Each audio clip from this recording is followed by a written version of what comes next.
नमस्कार दोस्तों, स्वागत करते हैं आपका हमारे चैनल एग्जाम सभा में। और आज की वीडियो में डिस्कस करेंगे बायोस्फीयर रिजर्व्स ऑफ इंडिया के बारे में। मतलब भारत में जो भी बायोस्फीयर्स पाए जाते हैं उसके बारे में अगर डिस्कस करें तो इसमें, क्योंकि आप जानते हो कि अलग अलग समय में बायोस्फीयर रिजर्व्स की मान्यता जो है वो देती रही गई है। अगर बात करें तो मतलब कि अलग अलग समय में 1988 में भी दिया गया है, 2005 में भी दिया गया है, 2011 में भी दिया गया है। तो इसके घटने बढ़ने की संभावना मतलब बनी रहती है।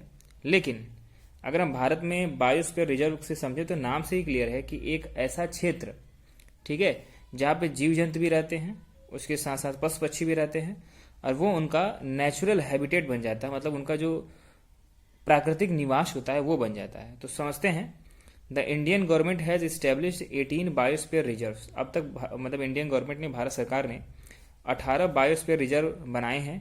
और these reserves are areas of the natural habitat which are the larger than the national park and wild life sanctuary. कहने का मतलब है कि जो बायोस्फीयर रिजर्व होता है वो नेशनल पार्क्स की तुलना में बड़ा हो सकता है। इसके साथ साथ जो वाइल्ड लाइफ सेंचुरी होती है उससे भी बड़ा हो सकता है। ठीक है, तो मतलब इसका जो साइज वाइज अगर बात करेंगे कि national park, wild life sanctuary और बायोस्फीयर रिजर्व में से कौन बड़ा होता है, तो बायोस्फीयर रिजर्व का जो एरिया होता है वो बहुत बड़ा होता है। इसमें हम ध्यान देते हैं नेचुरल हैबिटेट पर। मतलब अगर कोई पशु पक्षी या किसी भी विशेष तरह का आपका जो फ्लोरा एंड फौना है तो वो क्या उस जगह पे प्राकृतिक तौर पे पाया जा सकता है, क्या उसका निवास है, क्या ह्यूमन इंटरप्शन की वजह से क्या वो नष्ट हो रहे हैं, इन सभी बातों का ख्याल बायोस्फीयर रिजर्व में रखा जाता है। So each biosphere reserve includes one और मोर नेशनल पार्क। मतलब कि हर बायोस्फीयर रिजर्व में एक या एक से अधिक नेशनल पार्क होते हैं या अथवा reserve along with the buffer zone that open to the some economic activity. इसके साथ साथ कुछ बफर जोन भी होता है जो कि इकोनॉमिक एक्टिविटी के लिए खुला हुआ होता है। मतलब कि उसमें ऐसा नहीं है कि इकोनॉमिक एक्टिविटी नहीं की जा सकती है। इसी तरीके से अगर बात करें कि protection is granted not only to the flora and fauna of the protected region but also to the human community inhabiting these areas. कहने का मतलब है कि जो प्रोटेक्शन होता है वो केवल आपका फ्लोरा एंड फौना के लिए नहीं होता है, बल्कि उसके साथ साथ ह्यूमन कम्युनिटी के लिए भी यहाँ पे प्रोटेक्शन होता है। दूसरी बात ये भी है कि जो बायोस्फीयर रिजर्व बनता है, जैसा मैंने पहले बताया कि ये नेशनल पार्क एक या एक से अधिक नेशनल पार्क को मिला करके बनाया जाता है। उसके साथ में एक बफर जोन भी होता है। बफर जोन में सिस्टम ये होता है कि उसमें कुछ ह्यूमन एक्टिविटी या फिर इकोनॉमिक एक्टिविटी की जा सकती है। मतलब बहुत ज़्यादा प्रभाव अगर नहीं पड़ता है तो उसको थोड़ा सा वहाँ पे ढील दी जाती है कि हाँ, यहाँ पे कोई भी ह्यूमन एक्टिविटी या इकोनॉमिक एक्टिविटी तो हो ही सकती है। आगे है कि based on UNESCO's man and biosphere. UNESCO का एक आपका संगठन का एक छोटा सा यहाँ पे पार्ट है, प्रोग्राम है मैन एंड बायोस्फीयर। कहने का मतलब MAB मैप प्रोग्राम है। उसके लिस्ट में 9 ऑफ 18 बायोस्फीयर रिजर्व जो भारत में पाए जाते हैं वो आपका इस लिस्ट में बायोस्फीयर रिजर्व में आपका वर्ल्ड में यूनेस्को के मैप प्रोग्राम में रखे गए हैं। कौन कौन से हैं उसके बारे में समझ लेते हैं। फिर उसके बाद 18, मैंने जैसा बताया कि 18 बायोस्फीयर रिजर्व भारत में अब तक पाए गए हैं। उसकी संभावना है कि बढ़ भी सकते हैं। तो इन सभी के नाम पढ़ेंगे और उनका जो लोकेशन है, एस्टैब्लिशमेंट कब हुआ, उनका नाम क्या है और उसमें कौन कौन से जीव जंतु पाए जाते हैं, वो सभी बातों का डिस्कशन भी करेंगे। तो जैसा कि मैंने कहा था कि इसमें 9 जो आपका बायोस्फीयर रिजर्व है MAB के लिस्ट में है, उसके प्रोग्राम में है। तो 1 से लेकर 9 तक यहाँ पे नाम लिखा हुआ है। सभी को हम यहाँ पे पढ़ेंगे बारी बारी करके। तो पहला है आपका नीलगिरी बायोस्फीयर रिजर्व, दूसरा आपका नंदा देवी बायोस्फीयर रिजर्व, सुंदरबन तीसरा है, gulf of Mannar biosphere reserve आपका 4th है। इसी तरीके से नौकरेक बायोस्फीयर रिजर्व 5th है। अगला आपका जो 6th है पचमारी बायोस्फीयर रिजर्व। इसके साथ साथ जो 7th है वो आपका सिमलीपाल बायोस्फीयर रिजर्व। और इसके साथ साथ 8th वाला जो है आपका वो अमरकंटक के आसपास का क्षेत्र का पाया जाने वाला बायोस्फीयर रिजर्व है। 9th में आप निकोबार आइसलैंड को बायोस्फीयर रिजर्व में देख सकते हैं। ये तो हो गया कि जो 9 मैंने बताया कि मैन ऑफ बायोस्फीयर के लिस्ट में है। इसके साथ साथ भारत में 18 अब तक लोकेशन जो हैं जहाँ पे आपका बायोस्फीयर रिजर्व बनाए जा चुके हैं, उनका हम डिटेल में यहाँ पे डिस्कस करेंगे। तो पहला जो है आपका वो है गुजरात। ठीक है, तो पहला जो है आपका गुजरात में देखने को मिलता है। और गुजरात का जो बायोस्फीयर रिजर्व है वो आपका कच्छ बायोस्फीयर रिजर्व में देखने को मिलता है।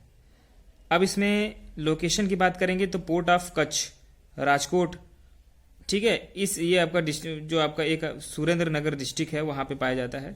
इसका एस्टैब्लिशमेंट 2008 में हुआ था। और इसमें वाइल्ड लाइफ अट्रैक्शन जो है कुछ नहीं है, फिलहाल इसको बायोस्फीयर रिजर्व घोषित किया गया है।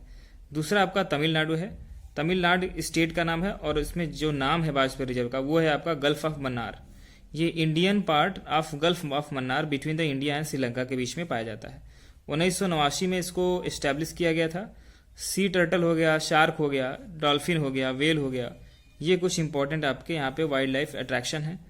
थर्ड आपका वेस्ट बंगाल में देखने को मिलता है, ये आपका सुंदरबन के क्षेत्र का है। वेस्ट बंगाल आपका स्टेट का नाम है और ये आपका part of delta of Ganga and Brahmaputra river के बीच का ये जगह है। और 1989 में इसको मान्यता मिली थी, स्टैब्लिशमेंट हुआ था एज ए बायोस्फीयर रिजर्व। और ये आपका रॉयल बंगाल टाइगर के लिए बहुत फेमस है। डियर भी पाए जाते हैं, क्रोकोडाइल भी पाए जाते हैं, स्नैक्स भी पाए जाते हैं और बर्ड भी पाए जाते हैं। फोर्थ आपका उत्तराखंड में है नंदा देवी और इसमें आपका चमोली ना पिथौरागढ़ अल्मोड़ा डिस्ट्रिक्ट के आसपास का क्षेत्र में ये लोकेशन है। 1988 में इसको घोषित किया गया था। आपका अगला है फिफ्थ तमिलनाडु, नीलगिरी, केरला और कर्नाटका मिला करके। मैंने पहले बताया था आपको कि ये क्षेत्र जो होते हैं थोड़ा सा बड़े होते हैं एज कम्पेयर टू अदर जो भी आपके चीज़ें एक्टिविटी पाई जाती है, जैसे कि आपका नेशनल पार्क है या फिर कुछ और है। अब नेक्स्ट बायोस्फीयर रिजर्व की बात करेंगे तो वो आपका जैसे कि तमिलनाडु, नीलगिरी, केरला और कर्नाटका में पाया जाता है, जो कि नीलगिरी नाम उसका है। और ये आपका पार्ट ऑफ वायनाड, ठीक है, बंदीपुर, बहुत से क्षेत्र मतलब इसमें पाए जाते हैं। क्या क्या नाम बताएंगे यहाँ पे। और इसमें 1986 में इसको इस्टेब्लिश किया गया था और इसमें जो खासियत है, टाइगर पाए जाते हैं, एशियाटिक आपके एलिफेंट पाए जाते हैं, नीलगिरी के तार पाए जाते हैं और बर्ड्स पाए जाते हैं, रेप्टाइल पाए जाते हैं। तो ये कुछ इंपॉर्टेंट वाइल्ड लाइफ अट्रैक्शन जो है वो नीलगिरी बायोस्फीयर में है। अगला है आपका दिहांग दिबांग, जो कि अरुणाचल प्रदेश में देखने को मिलता है। ठीक है, तो अरुणाचल प्रदेश में जो आपका दिहांग दिबांग है ये आपका सियांग एंड दिबांग वैली के आसपास का क्षेत्र है और 1988 में इसको आपका बायोस्फीयर घोषित किया गया था। अगला जो नंबर आता है वो आपका मध्य प्रदेश में स्थित पचमारी, ठीक है, ये पचमारी जो नेम के से बायोस्फीयर रिजर्व है वो आपका पार्ट ऑफ बैतूल, ठीक है, और ये आपका छिंदवाड़ा डिस्ट्रिक्ट के आसपास का क्षेत्र में ये देखने को मिलता है। अब यहाँ पे 1999 में ये इस्टेब्लिश हुआ था। टाइगर, लेपर्ड, वाइल्ड बियर, ये कुछ इंपॉर्टेंट यहाँ पे वाइल्ड लाइफ अट्रैक्शन देखने को मिलता है। अगला आपका उड़ीसा में है जिसको सिमलीपाल बायोस्फीयर रिजर्व कहते हैं और ये पार्ट ऑफ मयूरभंग डिस्ट्रिक्ट में है। यहाँ पे 1999 में इसको घोषित किया गया था। नेक्स्ट आपका मध्य प्रदेश और छत्तीसगढ़ मिला करके मिल जाएगा, जो कि अमरकंटक के आसपास का क्षेत्र है और part of Anuppur, Dindori and Bilaspur district के आसपास का जो क्षेत्र है वहां पे देखने को मिलता है। 2005 में इसको इस्टेब्लिश किया गया था। ये अमरकंटक का जो फेमस एंजियोस्पर्म है, ठीक है, जिम्नोस्पर्म है। तो ये कुछ इंपॉर्टेंट जो आपका है यहाँ पे वाइल्ड लाइफ अट्रैक्शन जो है यहाँ पे देखने को मिलता है। अब जो नेक्स्ट बायोस्फीयर रिजर्व पाया जाएगा नंबर 10 इसमें इसको बोलूंगा। ये स्टेट का नाम पहले है असम, असम में पाया जाता है और इसको मानस बोल सकते हैं, मानस बायोस्फीयर रिजर्व, ठीक है। और ये आपका काकराझार, ठीक है, और बारबेटा, नालबारी और ये आपका दरांग डिस्ट्रिक्ट, ये आपका कुछ क्षेत्र हैं जहाँ पे ये असम स्टेट में देखने को मिलता है। और ये इस्टेब्लिश हुआ था 1989 में। एशियाटिक एलिफेंट हो गया, इंडियन राइनो हो गया, ठीक है, और बफेलो हो गया, टाइगर हो गया, लेपर्ड हो गया और कैट हो गया। तो ये कुछ लंगूर हो गया, ये कुछ इंपॉर्टेंट वाइल्ड लाइफ अट्रैक्शन जो है वो आपका इसमें देखने को मिलता है। नेक्स्ट आपका सिक्किम में पाया जाता है। सिक्किम में आपका कंचनजंगा का क्षेत्र जो है उसको कंचनजंगा वाइल्ड लाइफ, उसको कंचनजंगा बायोस्फीयर रिजर्व बोला जाता है और ये आपका कंचनजंगा हिल का ही एक पार्ट है, वहाँ पे ही इसको इस्टेब्लिश किया गया था। इस्टेब्लिशमेंट ईयर 2000 है। 12th नंबर में केरला आता है। केरला में जो है उसका नाम है अगस्तिया मल्लाई, ठीक है। तो अगस्तिया मल्लाई जो है वो एक तरह का बायोस्फीयर रिजर्व है, नंबर 12 में इसको रखा है हमने। और ये आपका नेयर, इसी तरीके से पेपारा और वाइल्ड लाइफ सेंचुरी भी यहाँ पे देखने को मिलती है। तो ये केरला में अगस्त्या मल्लाई में देखने को मिलता है। 2001 में इसको इस्टेब्लिश किया गया था।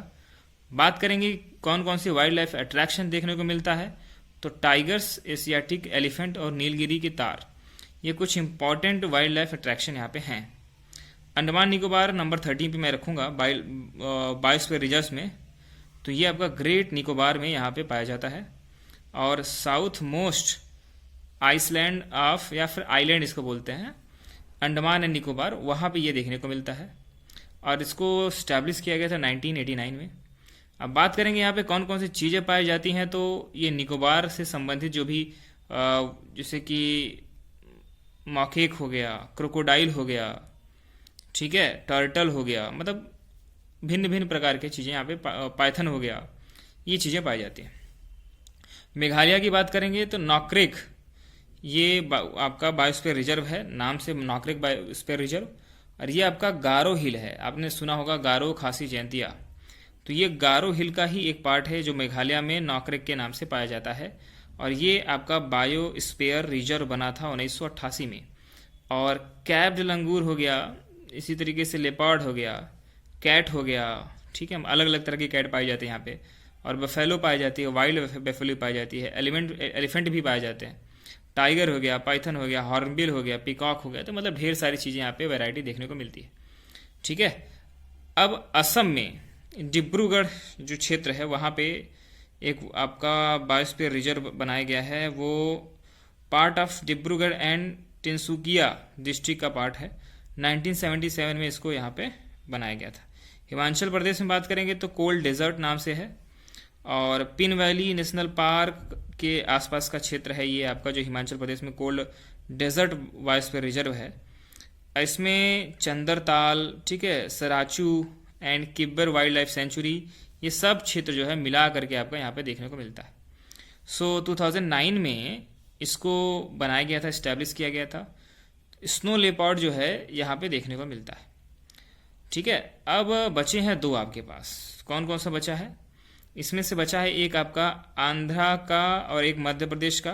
तो आंध्रा का शेषाचलम हिल्स में, Seshachalam hill range covering part of Chittor, ठीक है, चित्तूर भी कहते हैं, चित्तूर एंड कड़ापा डिस्ट्रिक्ट के आसपास का क्षेत्र है।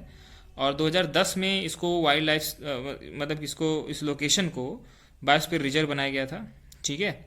और इसमें नेक्स्ट नंबर आता है आपका मध्य प्रदेश के पन्ना का क्षेत्र। और ये जो पन्ना का क्षेत्र है ये आपका पार्ट ऑफ पन्ना और छतरपुर डिस्ट्रिक्ट में है। ये आपका 2011 में इसको बनाया गया था। और टाइगर हो गया, इसी तरीके से ढेर सारी चीज़ें यहाँ पे, बियर वगैरह हो गया, तो ये आपका यहाँ पे पाई जाती हैं। तो उम्मीद करता हूँ ये वीडियो जो है आपका क्लियर हो गया होगा। बायोस्फीयर रिजर्व के बारे में जितनी भी चीज़ें थी, इससे अधिक जानने की जरूरत भी नहीं है। जो भी नया अपडेट होगा वो हम बता देंगे। धन्यवाद।